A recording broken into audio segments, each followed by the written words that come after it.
পৰিয়ালৰ পৰা বিভিন্ন কাৰণত বিচ্ছিন্ন হৈ সোণাপুৰৰ চৰকাৰী বৃদ্ধাশ্ৰমত যথেষ্ট সংখ্যক ককা আইতা আছে।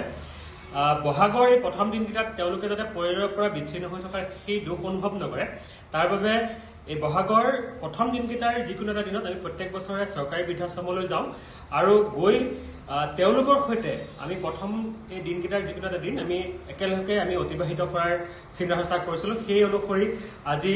ডিমৰীয়া বিকাশ মঞ্চ, বৃহত্তৰ সোণাপুৰ নাগৰিক মঞ্চ, আন্তঃডিমৰীয়া আঞ্চলিক ছাত্ৰ সন্থা, বৃহত্তৰ সোণাপুৰ গাঁও সুৰক্ষা সমিতি আৰু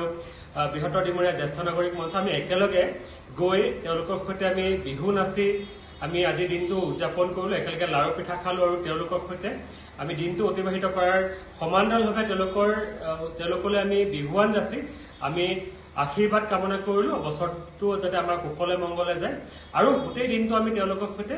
অতিবাহিত কৰি আমি সুখ অনুভৱ কৰিছোঁ।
পৰিয়ালৰ পৰা বিভিন্ন কাৰণত বিচ্ছিন্ন হৈ সোণাপুৰৰ চৰকাৰী বৃদ্ধাশ্ৰমত যথেষ্ট সংখ্যক ককা আইতা আছে।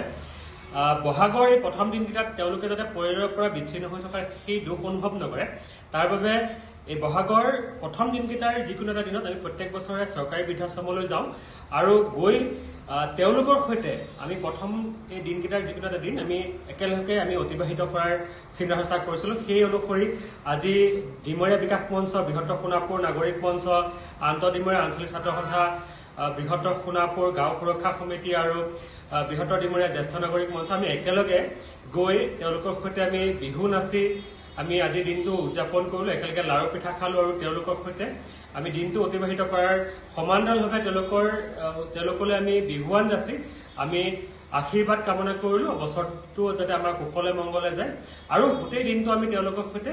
অতিবাহিত কৰি আমি সুখ অনুভৱ কৰিছোঁ।